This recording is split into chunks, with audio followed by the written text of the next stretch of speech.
Radio खांची 90.4 FM radio हम सबका radio में आप सभी का स्वागत है।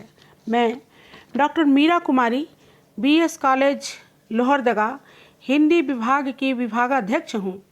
आज मैं अपने विद्यार्थियों से जनसंचार की परिभाषा, स्वरूप एवं उद्देश्य के बारे में ज्ञान साझा करने जा रही हूँ। यह विषय MA सेमेस्टर 2 के पत्रकूट संख्या 201 में शामिल है। आशा है कि आप सभी इस व्याख्यान से लाभान्वित होंगे।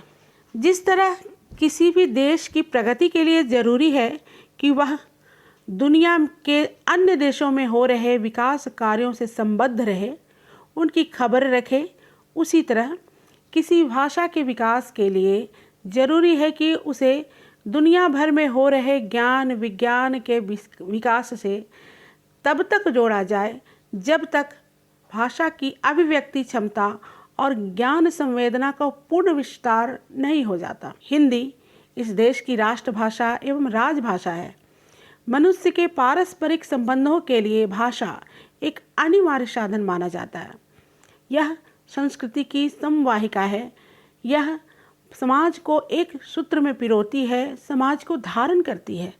मानव सभ्यता के इतिहास से यह पता चलता है कि कभी ऐसा समय भी अवश्य रहा होगा जब अभिव्यक्ति के लिए कोई लिखित या मौखिक साधन उपलब्ध नहीं थे। उस समय मनुष्य ने संकेतों का सहारा लिया होगा। वह फिर धीरे धीरे विकास की सीढ़ियों में चढ़ता गया। आगे चलकर मनुष्य ने मौखिक और लिखित माध्यम के रूप में भाषा तथा बोलियों की खोज की और अपने भावों एवं विचारों को अभिव्यक्ति के लिए भाषा को एक कारगर हथियार बना डाला। परिणामतः मनुष्य के समक्ष आज जनसंचार के विविध रूप उपलब्ध हैं। मनुष्य जहाँ संचार क्रांति के युग में रह रहा है, जी रहा है, वहाँ मनुष्य विकास की अद्भुत ऊंचाइयों को भी स्पर्श कर पाने में सक्षम हुआ है। बोली, भाषा, प्रतीक, लिपि के उद्भव विकास को किसी समय विशेष या स्थान विशेष से नहीं जोड़ा जा सकता, क्योंकि समय की मांग ने ही अनेक आविष्कारों को जन्म दिया है। उन्हीं आविष्कारों में जनसंचार भी एक माध्यम है, जिसका जन्म प्राचीन युग में हुआ माना जाता है।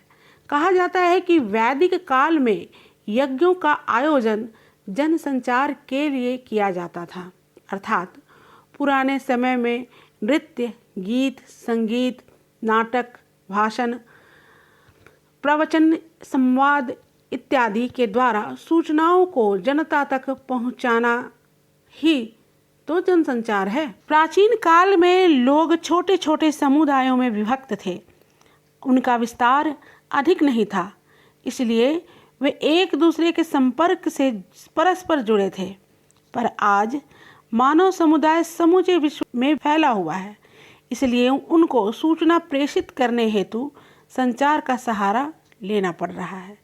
जनसंचार में संचार शब्द की उत्पत्ति संस्कृत के चर धातु से हुई है, जिसका अर्थ है चलना। अर्थात जब हम किसी भाव, विचार या जानकारी को दूसरों तक पहुंचाते हैं या यह प्रक्रिया सामूहिक रूप या सामूहिक पैमाने पर होती है, वह जनसंचार कहलाती है। जनसंचार में दो शब्दों का मेल है। पहला शब्द जन तथा दूसरा शब्द संचार, अर्थात संचार कम्युनिकेशन का विस्तृत रूप है। संचार में जन जुड़कर संचार के स्तर को व्यापक बनाने की व्यापक स्तर ही कम्युनिकेशन क्रिया से निकल कर आया है, जिसका आशय है to talk together, confer, discourse and consult one with another.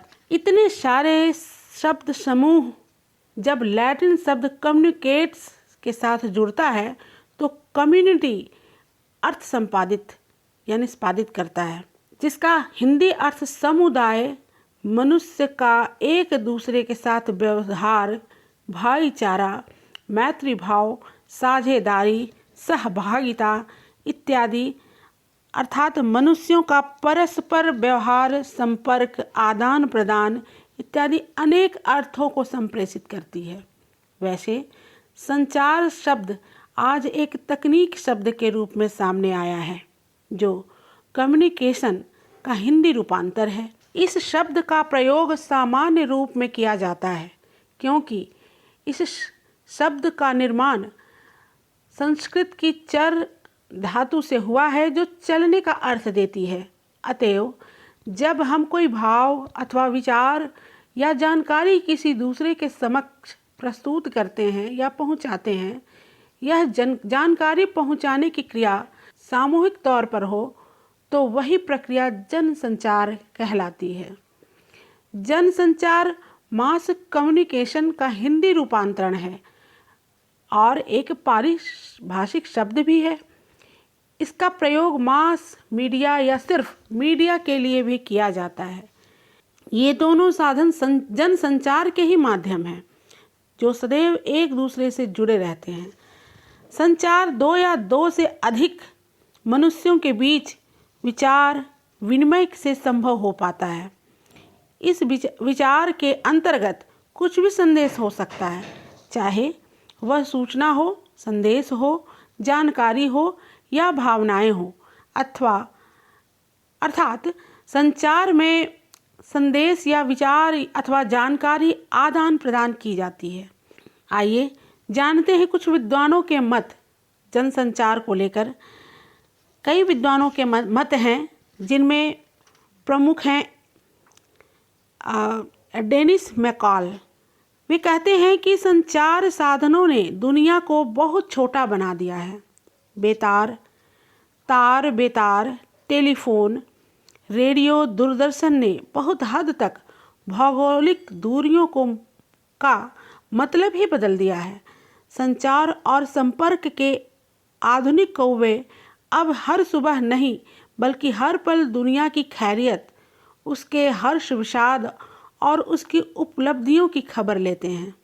आगे कैफिन एंड शॉ, इनका कहना है कि communication is an exchange of understanding, अर्थात जनसंचार आपसी समझ, आपसी विचारों को साझा करता है। एशले मॉन्टेग्यू तथा फ्लोरेड जी का कहना है कि वह असंख्य ढंग जिनसे मानवता से संबंध रखा जा सकता है, केवल शब्दों या संगीत, चित्रों या मुद्रण द्वारा, इशारों या अंग प्रदर्शन, शारीरिक मुद्रा या पक्षियों के पैरों से सभी की आंखों तथा कानों तक संदेश पहुंचाना ही जनसंचार कहलाता है। इधर जॉर्ज एवं मिलकर कहते हैं कि जनसंचार का अर्थ सूचना को एक स्थान से दूसरे स्थान तक पहुंचाना है। डेविड ह्यूम का कहना है कि जनसंचार ही बताता है कि राजसत्ता या शासन की व्यवस्था का आधार क्या हो, सरकार का रूप कैसा हो, स्वेच्छाचारी राजा या सैनिक अधिकारियों का शासन हो या स्वतंत्र और लोकप्रिय सरकार हो। जनसंचार माध्यम से यह पता चलता है। अतः इन सभी परिभाषाओं से स्पष्ट होता है कि संचार वह प्रक्रिया है जिनमें दो या दो से अधिक व्यक्तियों के बीच या समुदायों के बीच एक दूसरे के विचारों, भावनाओं, अनुभवों, जानकारियों, संदेशों का आदान प्रदान करना ही जनसंचार है। संचार ऐसी प्रक्रिया है जिसमें संप्रेषक और ग्राहक के बीच सामंजस्य स्थापित होता है, उनमें जागरूकता उत्पन्न हो। यह संप्रेषण की ऐसी कार्यवाही है जिसके द्वारा जनता के ज्ञान, विज्ञान और अभिव्यक्ति को बनाया जाता है या परिवर्तित किया जाता है। आधुनिक युग में मुझे लगता है कि आज के लिए इतना ही। अगले व्याख्यान में जनसंचार के माध्यमों के बारे में चर्चा की जाएगी। धन्यवाद।